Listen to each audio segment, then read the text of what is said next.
அதுக்கடுத்து செந்தில் பாலாஜி கேள்வி கேட்குறாரு, அண்ணாமலை லண்டனுக்கு போனார், இந்தியிலையா பேசுனார். இப்படி ஒரு முட்டாள்தனமான கேள்வியை யாராச்சும் கேட்பாங்களா?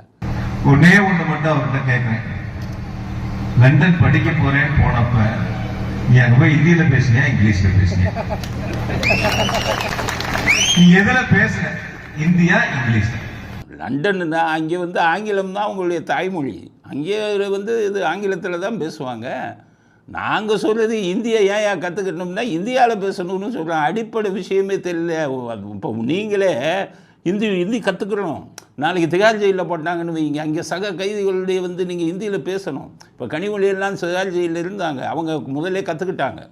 முருகன் சொல்கிறார், கனிமொழி வந்து அருமையாக அங்கே ஹிந்தி பேசுவார், அவங்களுக்கு தெரியும் நம்ம பண்ணுற வேலைக்கு ஒரு நாள் திகார் ஜெயிலில் நம்மளை உள்ளே தள்ளுவாங்கன்னு தெரியும். அதனால தான் முதலே ஹிந்தி படித்து வச்சுக்கிட்டாங்க. நீங்கள் செந்தில் பாலாஜி கண்டிப்பாக ஹிந்தி படிச்சுக்கோங்க, ப்ரைவேட் டியூஷன், திகார் ஜெயிலுக்கு போகணும்ல, அதனால் முதல்ல அதை படிச்சுக்கோங்க. நீங்கள் கேட்குற கேள்வியை கரெக்டும் ஒன்றுக்கு பகுத்தறிவுக்கு அப்பாற்பட்டிருக்க.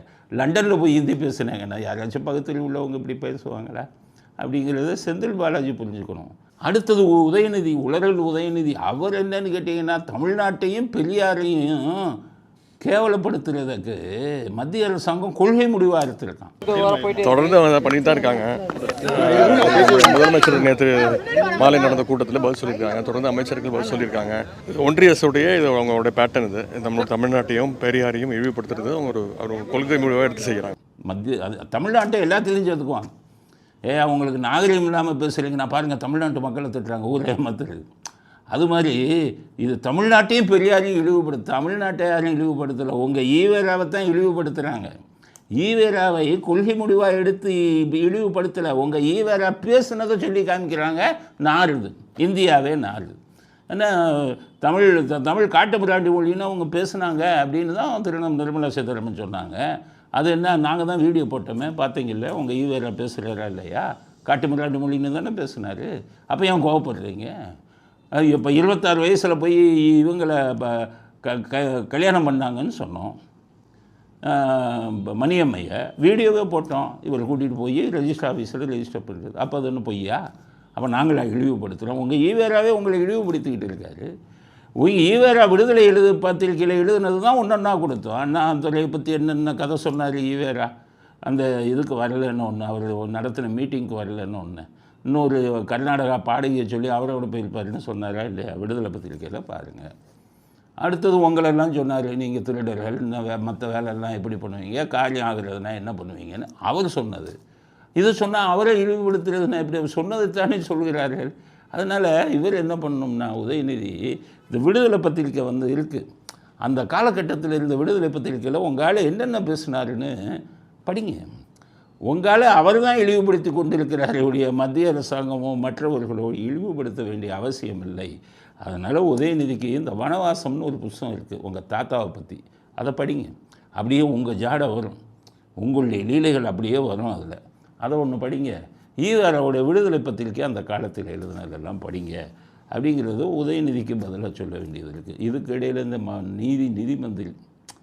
நிதி மந்திரி தங்கம் தென்னரசு அவர் என்ன சொல்கிறாரு, இதுக்கு இடையில் நாங்கள் மத்திய அரசாங்கம்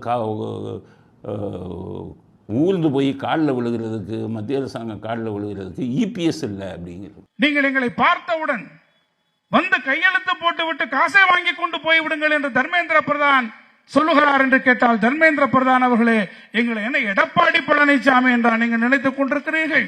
அங்கே ஊர்ந்து வந்து உங்கள் காலடியிலே நாங்கள் நின்று இடையில இபிஎஸ் ஊர்ந்து போய் காலில் விழுந்தாங்க. நாங்கள் ஒன்றும் அந்த மாதிரி டைப் இல்லை. அவர் தங்கம் தென்னரசு கதையெல்லாம் உங்களுக்கு தெரியாது, உங்களுக்கு எல்லாம் தெரியாது, எங்களுக்கு தெரியும். தங்கம் தென்னரசு நீங்கள் உங்களுக்கும் உங்கள் சகோதரிக்கு எம்பி சீட்டு வாங்குறதுக்கு, உங்களுக்கு எம்எல்ஏ சீட்டு வாங்குறதுக்கு யார் காலில் எப்படி விழுத்தாங்கன்னு கதை சொல்லவா? எஸ்எஸ் தென்னரசுன்னு ஒருத்தர் இருந்தார், தங்கம் தென்னரசுக்கு ஞாபகம் இருக்கா இல்லையான்னு தெரியல, இவருக்கு நல்லா தெரியும். துரைமுருகனுக்கு எஸ்எஸ் தென்னரசு கதை நல்லா தெரியும்.